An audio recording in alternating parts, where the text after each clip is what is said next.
Hi everyone, my name is Elise Cummings and I'm a graphic designer for a large church in North Carolina. Because of that, user-centered design for me is really focused around making the form or the look of an interface really beautiful. In ICM 512, we learn that form always follows function. But I would argue that form and function must coexist together to allow an interface to have the most usability. One example would be usable websites that have both beautiful interfaces and function really well at the same time. I have several examples of these in my presentation. This is one example of a functional and beautiful website. It's a Brazilian website for a women's conference. It's called Herdada, which is translated as heiress in Portuguese. I go here a lot and I'm always amazed at how they made it so beautiful. I love the graphic in the middle, which is the focal point of the site, but it's also really functional. Unfortunately, not all sites are like that. For example, this t-shirt company that I work with for the church is a really bad example. This is their website, and it's pretty unfortunate that they do business on this site because it's one, really ugly, and two, does not function well at all. I still have trouble on this site, and I've been working with them for 2 years. However, websites aren't the only thing that need to function well and look beautiful. Take the flight check-in kiosk at the airport. This is one that Delta launched in 2009.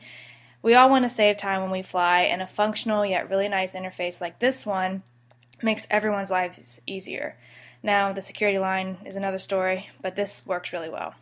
What about apps? This right here is an app that I am completely obsessed with right now, mainly because I eat Chipotle about 5 times a week. But this app not only looks beautiful, the graphics are really pretty, and it works so well. I can order food in my sleep at this point because the app functions just that well. But again, not all apps are like that. Unfortunately, my favorite pizza store, Papa John's, has the most dysfunctional app I've ever seen. I have the hardest time using it, and I'm a young, creative person. It does look decent, however, but that's the flip side of the form versus function argument, yet I still maintain that you need both of them to coexist together to make a great product. Okay, everyone recognizes this. This is Vanna White, and she needs something functional too.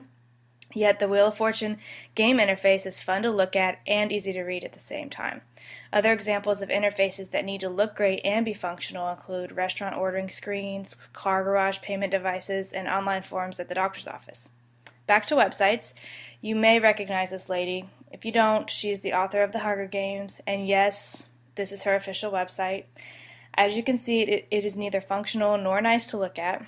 The front page says, "Here's a picture of me with a rat in Central Park," and I couldn't believe this when I first saw it. Yet, here's the official site of The Hunger Games. It's laid out beautifully and works really well for the user. I believe that this just reiterates my point that both functionality and form must work together to present a good product. However, I do believe that form should almost always have a function. The look should actually benefit the interface that you're using. The Middlebury College website is one example here that presents both usability and beauty that's integrated into the interface. That little timeline detail allows the user to click on any of the little threads and read the latest news and other articles. It functions well, but it also makes the website look really pretty. Another example from my personal life is the River of Life Church website, the church where I work. We have a scrolling detail on the front page that gives users an idea of what the church is about. The top graphic here lets the user know our church slogan, and the next slide on the bottom shows users a glimpse inside the church with our service times. The next slide on our website shows a picture of the pastors and a brief description of who they are, as you can see here. This is important because users don't have to go deep into the information hierarchy in order to get a quick grasp on what the church is about. I found in my own personal life that this is important when you're looking for a church or just about anything else. This is another example of my work life being integrated into my ideas about user-centered design. This is our church's mobile app, which we launched last summer, and that's how it looks on your mobile device, the picture on the left. And I designed all of the artwork for the app, and this More tab on the right gives users a scrolling graphic that lets them know what the tab is for. That's perfect for someone moving quickly through the app to find what they need. One important aspect that is needed before designing the form or function of an interface is the development of personas. When we learned about this in ICM 512, I saw the importance of developing an idea of who your target audience is before launching a product. And this is one persona I developed in that class of a party-going undergraduate student named Brittany Peters. This is my mom, who is 53, and my sister, who is 22. I've done usability testing on both of them during my time working at the church and during this program at Quinnipiac, and I've noticed how important it is to not only make up a persona of who your audience is, but to test it on a real audience like these two. This is the reason why. This is a text message I got last week from my mom asking a question about Facebook. She texted me and my sister, Ariana, who you saw in the previous picture with my mom. She does this quite often. My sister needs no help in figuring out interfaces and does everything online, but my mom needs a little bit more help, which is why usability testing is important.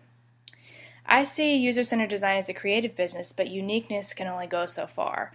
If the form and function of your interface is so unique that it loses users in the process, then you have not created a successful product.